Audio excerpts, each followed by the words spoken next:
The night I won the award I had worked my whole life for, I should have felt proud, but a single phone call hours later made me realize what success had really cost me. If you had met me when I was 22, you would have seen a different man entirely. Back then, the dream was not just a goal. It was oxygen. It was the thing that kept me upright when everything else in my life felt unstable. I grew up in a quiet Ohio suburb where people measured success in safe increments. Steady job, modest house, predictable routine. There is nothing wrong with that. It just never felt like it was meant for me. My name is Daniel Mercer. At 22, I decided I was going to build something of my own. Not just a job, not just a paycheck. I wanted a company.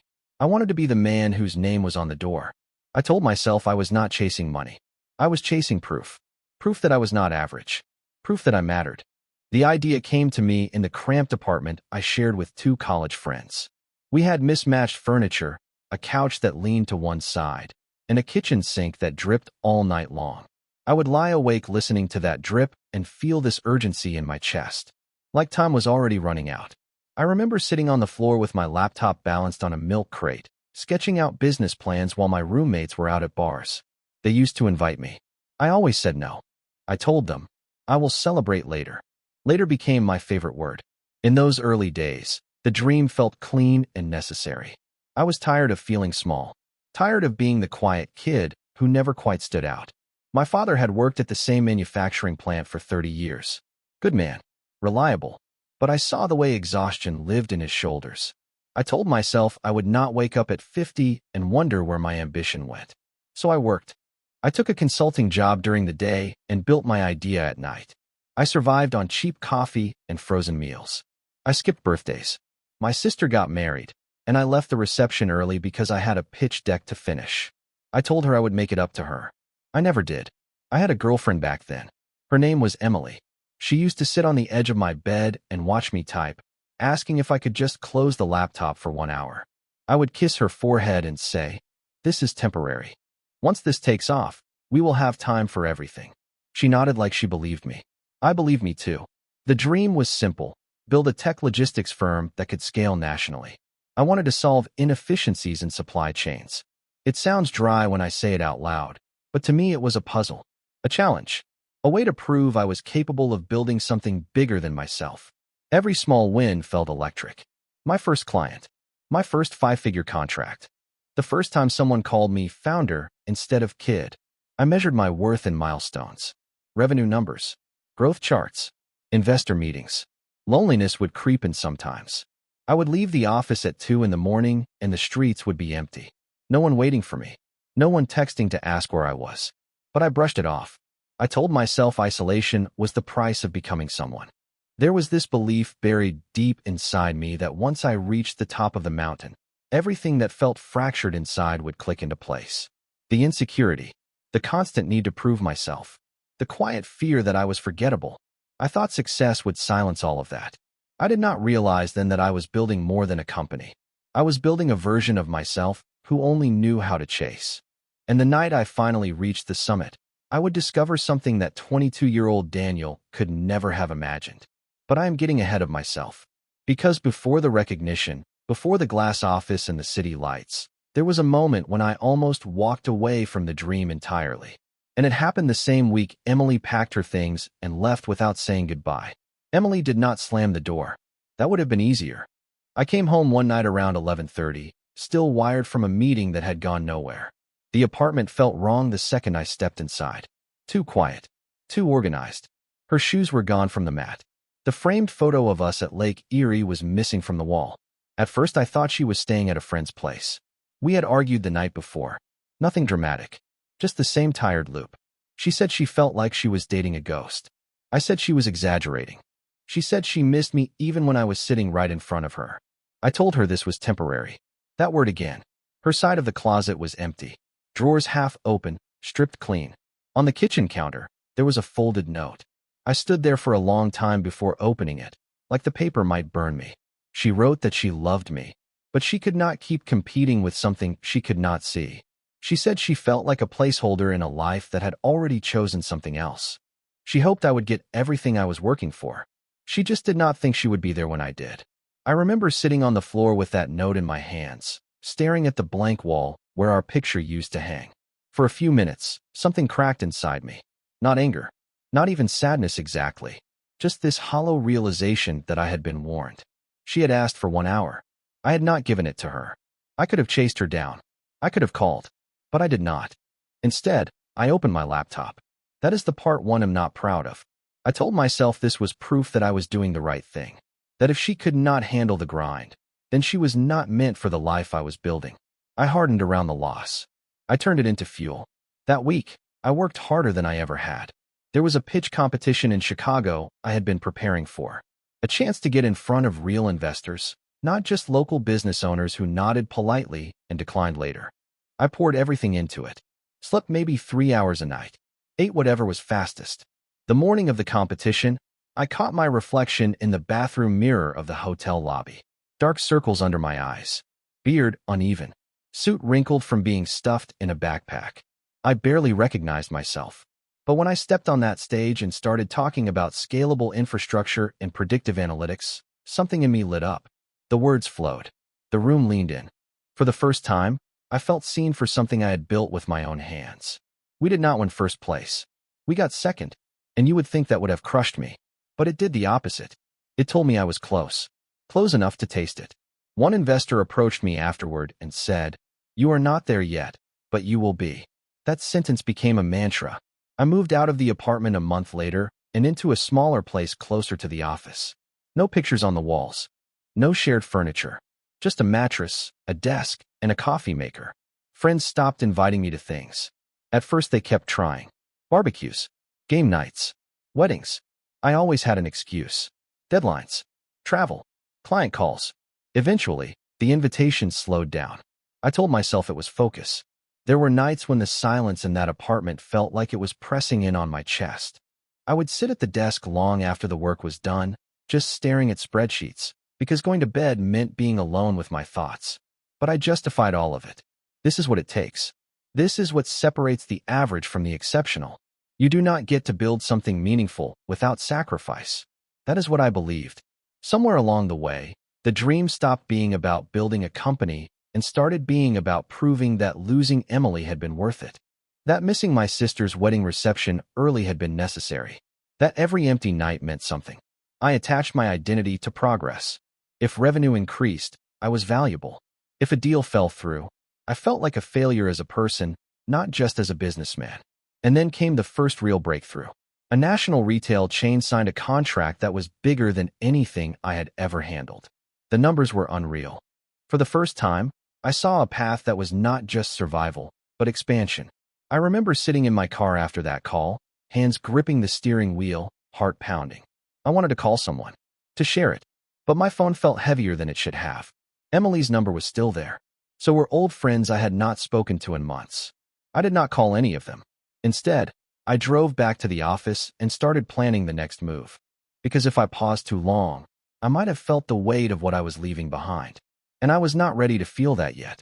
What I did not know was that the breakthrough I had been praying for was about to cost me something far more permanent than a relationship. And this time, there would be no note on the counter to explain it. The call came in on a Tuesday afternoon while I was arguing over shipping metrics. I almost let it go to voicemail. The screen flashed my mother's name, and for a second I just stared at it. We did not talk much anymore. Not because we fought, just because I was always in the middle of something. That was my favorite phrase by then. I stepped into the hallway and answered. Her voice sounded small, smaller than I remembered. She did not waste time with small talk. She told me my father had collapsed at work. Hard issue. They were running tests. For a moment, the world narrowed to a single point. I remember leaning against the wall, staring at the carpet pattern like it held instructions on how to feel. My first instinct was to ask how serious it was. My second was to calculate how long it would take to drive home. 3 hours. I had a meeting with potential investors in 90 minutes. A major one, the kind that could accelerate everything. My mother asked if I could come. I said I would try. Even now, that sentence makes my stomach twist. I hung up and stood there in the hallway longer than necessary. My mind split in two. One part replayed memories of my father teaching me to ride a bike, running beside me until I could balance on my own. The other part whispered about opportunity, about timing, about how investors did not reschedule easily. I went back into the conference room. I told myself the hospital was just precautionary, that he had always been strong, that I would drive down right after the meeting. The presentation went well, better than well.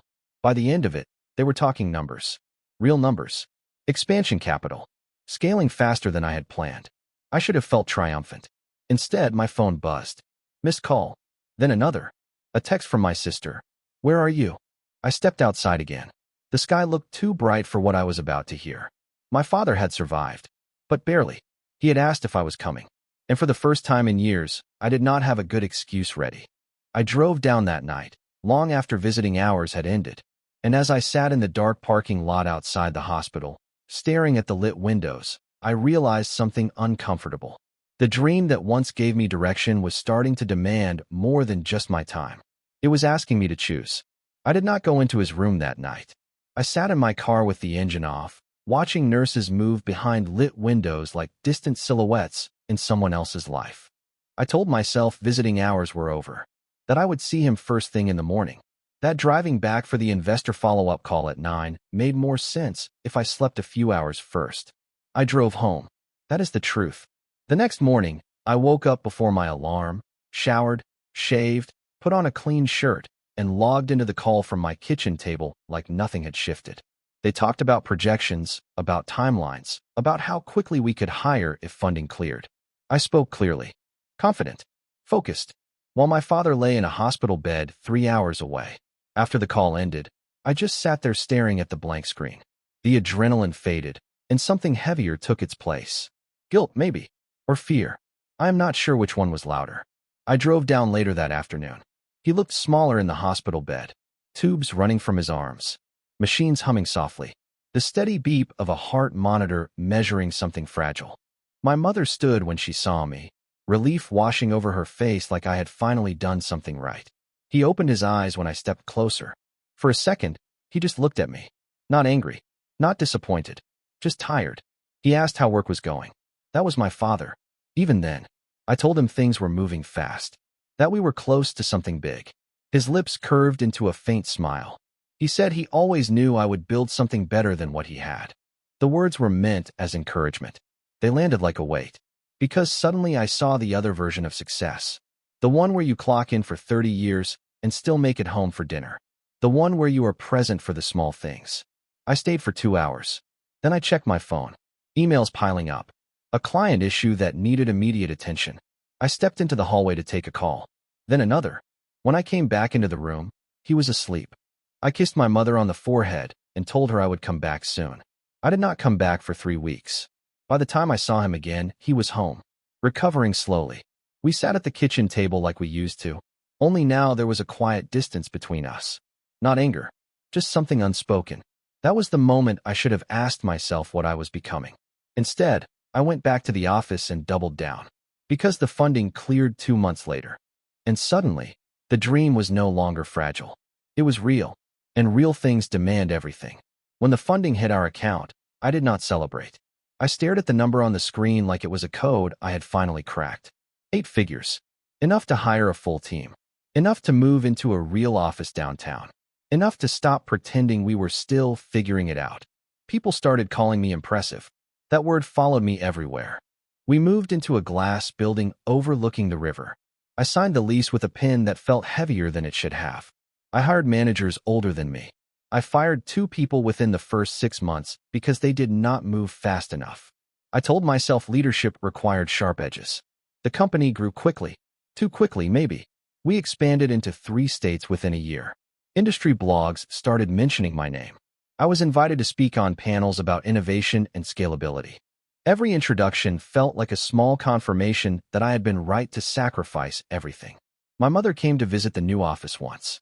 She walked through the open floor plan, nodding politely, smiling at the employees. She told me she was proud. But when we stood by the window overlooking the city, she asked, gently, whether I was sleeping enough. I laughed it off. Sleep was for people without momentum. By then, I had stopped noticing what I was missing. My sister had a baby. I sent a gift and apologized for not making the christening. Friends stopped reaching out entirely. Holidays became optional. I told myself I would host something once things stabilized. They never stabilized. Success did not quiet the voice inside me. It made it louder. The more we grew, the more I felt like I had to stay ahead of collapse. Every deal signed meant another responsibility. Every hire meant another salary resting on my decisions. I started waking up at 3 in the morning with my mind racing through worst-case scenarios. Lawsuits, market crashes, clients leaving. I told myself this anxiety was ambition, that it meant I cared. There were nights I would stand alone in the office after everyone left, city lights blinking outside, and feel this strange disconnect. I had chased this view for years. I had imagined standing here, looking down at everything I built. But the man standing there felt unfamiliar. He was sharper, harder, efficient. He did not laugh as easily. He did not call anyone just to talk. And he had no idea what he would do if the company disappeared tomorrow. Because somewhere along the way, I stopped building a business. I started building a shield. And shields are heavy things to carry.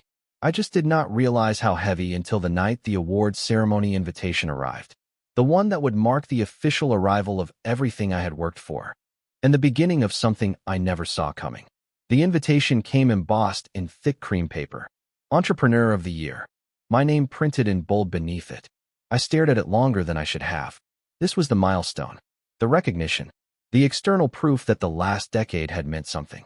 I imagined 22-year-old me holding that envelope like a trophy.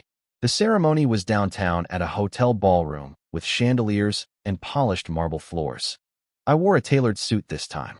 No borrowed shoes. No wrinkled jacket. Cameras flashed when I stepped onto the red carpet. Someone adjusted a microphone near my collar and told me to smile. So I did. Inside, round tables filled the room. Industry leaders. Investors. Founders I used to read about online at 2 in the morning while eating cold leftovers. I shook hands. Accepted congratulations. Heard the word visionary more times than felt comfortable. My mother came. She sat at a table near the back. Simple navy dress.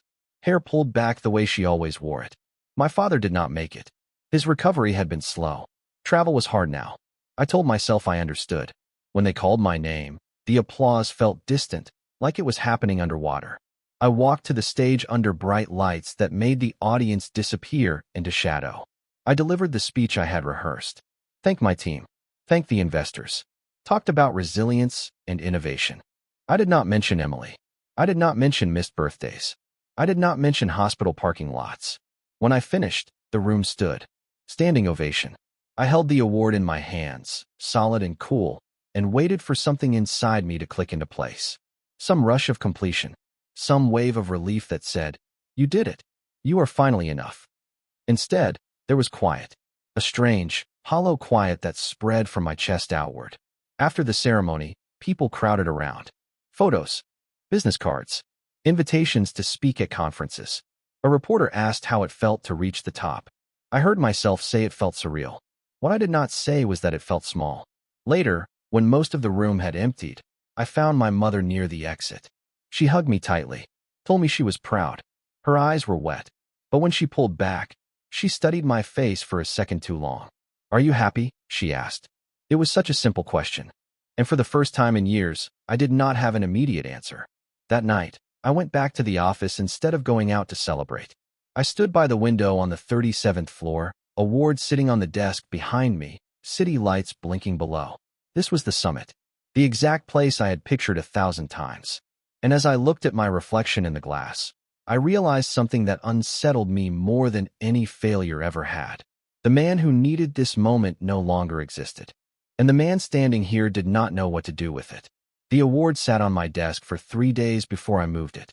At first, I kept it front and center. Polished. Perfect angle.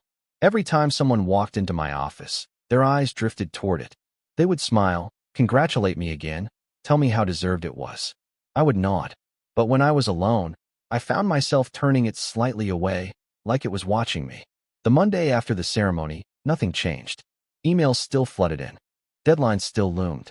A client threatened to pull a contract over minor delays. My calendar remained packed in 15-minute blocks. I had expected the world to feel different after that night. It did not. Instead, I felt strangely untethered. For years, the goal had been clear: grow the company, earn recognition, reach the top tier of my industry. Now I had checked the biggest box on that list, and there was no next box.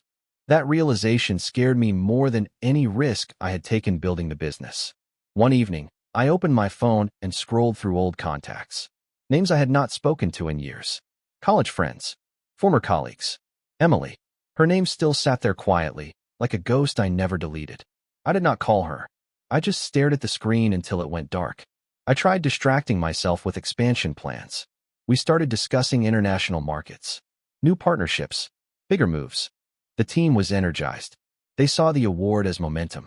But I noticed something in myself that had not been there before. Fatigue. Not the physical kind. Something deeper.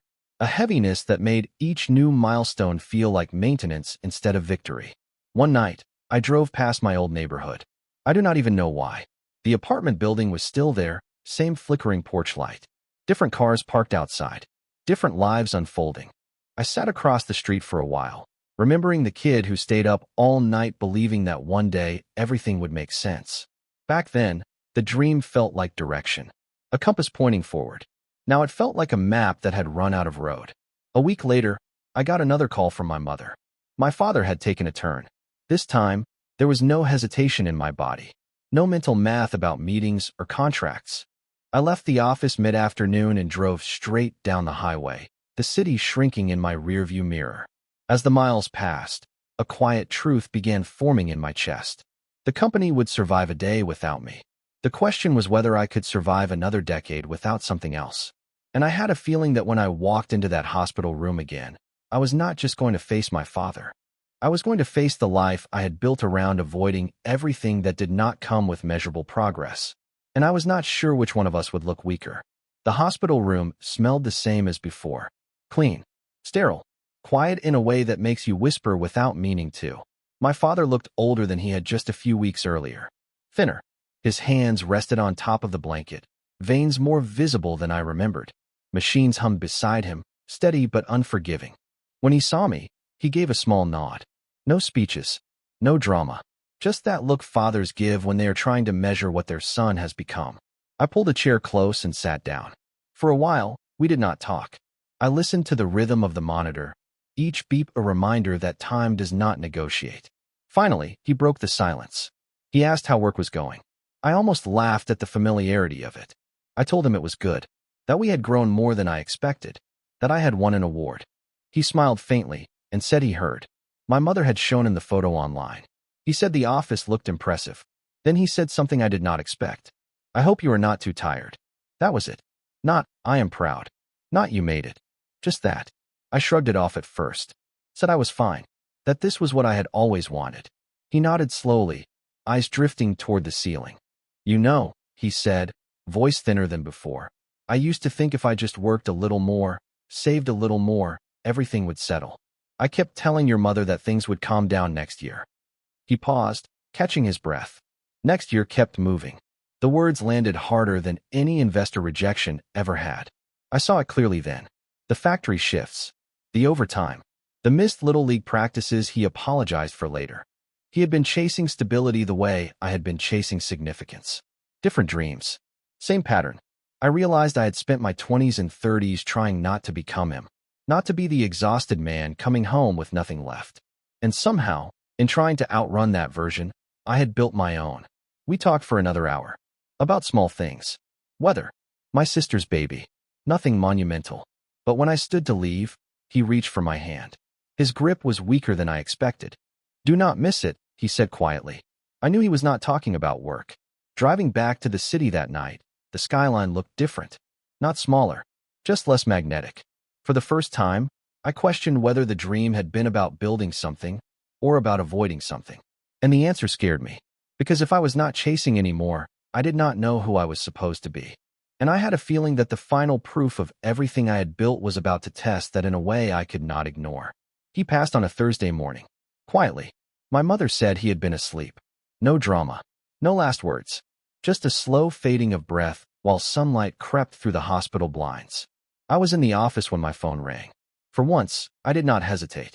The funeral was small. Factory friends. Neighbors. Family members I had not seen in years. People who spoke about my father like he had been steady. Dependable. Present. That word followed me all day. Present.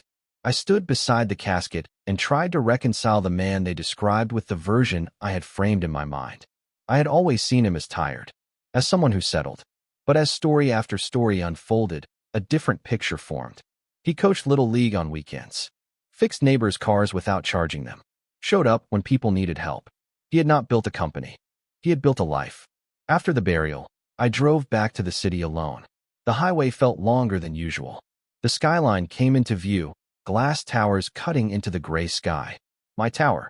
I walked into the office the next morning before anyone else arrived. The award still sat on my desk, angled slightly away like I had left it. For years, I thought ownership meant control, equity, contracts, authority. But standing there in that quiet office, I realized something else. The company no longer felt like a ladder I was climbing. It felt like something I was responsible for. There is a difference. I gathered the executive team that afternoon and told them I was stepping back from day-to-day operations. Not leaving, not selling, but restructuring. Hiring a CEO to manage growth while I shifted focus to strategy and, for once, something resembling balance. They were shocked. Some thought I was burning out. Others assumed I had a secret expansion plan. The truth was simpler. I had reached the summit I spent my entire adult life chasing. And up there, I found silence. The dream had given my younger self direction. It pulled me out of insecurity. It built discipline. It proved I could create something from nothing. But it was never meant to be the only thing. That night, I went home before sunset. No emails. No late calls. I sat on my balcony and watched the sky turn from gold to deep blue. For the first time in years, there was no urgent milestone in front of me. No next box to check. Just quiet. And in that quiet, something unexpected surfaced. Relief. Because achieving the dream did not complete me. It freed me. Freed me from needing it to explain who I was. Freed me from chasing a version of myself that no longer existed. I still own the company. It is thriving, growing in ways that no longer require me to sacrifice everything else. But the glass office does not define me anymore. Sometimes I drive out to the suburb where I grew up. I sit in my mother's kitchen and drink coffee at the same table where my father once did. No laptops open. No calls waiting. I used to believe fulfillment would arrive as applause. Now I understand it often arrives as presence. The dream was never wrong. It just was not the final destination. And it took reaching it to finally let it go.